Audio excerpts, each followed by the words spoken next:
So Otto Warmbier is an American citizen. He was in Pyongyang, North Korea, last year for a trip for fun, I suppose. If you want to book a trip to North Korea, I guess they're selling them.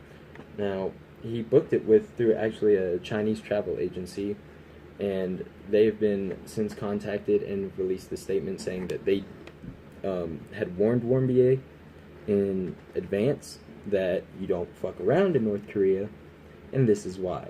So, in his last night in North Korea, Warmbier decided to steal a political banner in this hotel. Now, some reports are showing that his church members, as well as a secret society he was in called the Z Society back in Virginia, had tried to push him into getting this political banner. So he was caught at the airport about to leave the country. And can you even imagine getting arrested? Not even in North Korea. Before you leave, you're at the airport, you got your bag in your hand, you're sweating bullets about to go back through, the TSA, whatever they have over there, and you just get pointed out of a line, and then get dragged off in handcuffs by fucking North Korean government officials, and thrown in jail immediately.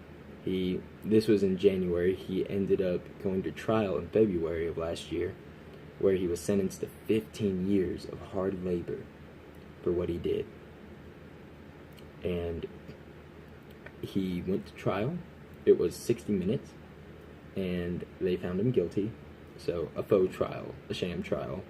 He obviously read from some sort of prepared statement or script where he was apologizing, saying it was the biggest mistake of his life. He hopes the people of Korea will forgive him, ask them to save his life, which is understandable because they're the only ones that can save you now, dog. Once you're arrested by North Korea, you ain't getting back, to America very fucking easy now, are you? So, this happened last year, and lots of things, lots of opinions come about. The parents of Warmbier asked Obama to help with the process of negotiations with the North Korean government, hoping to secure a release for their son. And Obama pretty much just gave him the middle finger, essentially, and said, I don't walk into fucking, Canada. No, that's a shitty example. I don't walk into North Korea, get arrested, and call you for help. I mean, use some common sense maybe next time. His parents said that the officials that interviewed them after they were informed of their son's capture basically ostracized them for giving their son permission. And they're like, well, why wouldn't you just tell us our son's sick, and why would you ask us if we gave him permission? I don't really think that's a big deal.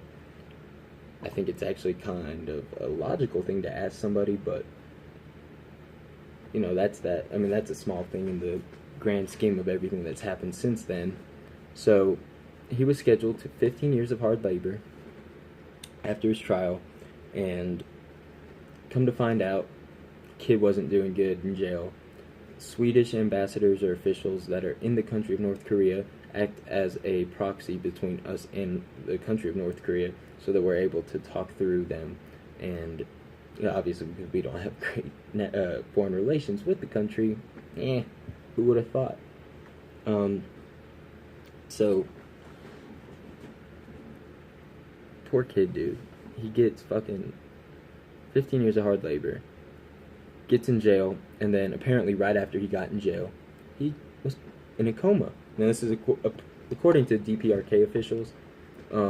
I think that is a little fishy. We'll get to that in a minute. But, so our officials were contacted in New York, where we met with North Korean officials there, and to give Donald Trump credit, he secured the release of the kid, man. Even though Swedish officials found him in a comatose state, and they were like, yo, this kid looks fucking horrible, dude. What the fuck? Who's been taking care of him? Who's been taking care of Otto, dude? Kid's in a coma? What happened to him? So apparently, he contracted botulism shortly after retrieving his sentence, and according to North Korean officials, he fell into the coma after taking a sleeping pill. And they didn't specify in the news reports, or apparently the North Korean officials didn't specify either, as to whether or not the pain pills were somehow related to botulism, because botulism isn't known to put people in comas. So that's the first red flag in the story. Now, the second red flag in the story is how long they said he was in this coma for. They said he was in the coma for 15 months. I don't know if you're, like, calculating this in your brain like I did, but that's more than a year in a coma. Like, you don't wake up from those. You know, people, I don't think I've heard anybody say that yet, but you don't wake up from those. There's really nothing you can do if it's really been that long. It's such a fucking sad situation, too, because just imagine being in his parents' position, or his position, but, I mean, for right now, all we can really know is what his parents have gone through, because his parents are the only ones that we can talk to. And they made an appearance on Sean Hannity's program, pleading, you know, their case to whoever would listen and help retrieve their son from North Korea. They asked Obama for help, and like I said earlier, he just basically gave him the middle finger. And Trump came in and did what he needed to do after the U.S. officials were notified. Now, North Korea is not likely going to let somebody die while they're in their jail, if they're from the U.S. especially, just because they don't want to be hit by, you know, a sanction for something they didn't do. If somebody legitimately got sick and died in their jail, even if it was like a negligence thing or it wasn't legitimately their fault, it's not gonna, nothing good is gonna result for that for them, and they know that. They're not completely naive to the facts of how powerful the U.S. is. I think a lot of times they play that up, and we're all like, who are these little motherfuckers in this country? Like, that's cute, you know, we got the biggest army that world's ever seen, so come fuck with us. But, you know, I think that North Korea, they test the waters before they swim. And, you know, they've tested the waters plenty, and we never do anything, you know. And what can you do? That's another thing, is there's really no easy answers when it comes to a place like North Korea. Because, you know, do you go in there and liberate the whole country? No, obviously that doesn't work, especially when the U.S. tries it. You can't do a lot of things. Normal diplomatic channels don't work with a man baby and his inbred uncles who are running a government. It just doesn't work.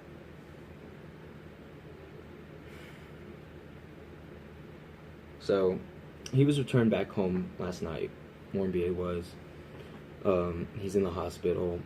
Now his parents are able to see him. Family, friends are able to see him. And, you know, obviously we hope something miraculous happens and he pulls through. I just don't know. And now the part I promised you is my alternative crackpot theory. And obviously this is just speculation, and it's kind of stupid in most stories to speculate, but I think this one, it's kind of obvious, isn't it, like what really happened to this kid? There were some reports that were made that he was actually the victim of beating. Now, I think this came from one source, and it hasn't been like really verified, because conflicting stories come out when a initial story breaks, and you just have to kind of go through and do some more research. I was gonna do a video on this yesterday, and things progressed so fast. And the kid was in America before I knew it, and so here's my opinion. I think the Chinese, it was China. No, the North Korean guards. I think they beat him, and I think they knocked him into a coma probably like a month, 2 months ago. And I say that because, if they beat him into a coma, they're obviously going to wait for him to heal from any physical signs of a beating. You don't want to give somebody over saying he's been in a coma for a year and then he has black and bruises all over his face. But also, the fact that he wasn't a very compliant prisoner. at least from what I can tell by looking at the very, very limited amount of images that were released from the initial trial that he went under. But you can see that, like, this dude would not make a model prisoner. He just looks like a little too affluent for it. So that's my theory, and I think that they're launching investigations into what actually happened to him now, so we will know soon enough. But, you know, if this did happen the way that I think it happened, we gotta make him pay somehow. We can't let this go unpunished. You know, you can't just let them get away with this kind of shit.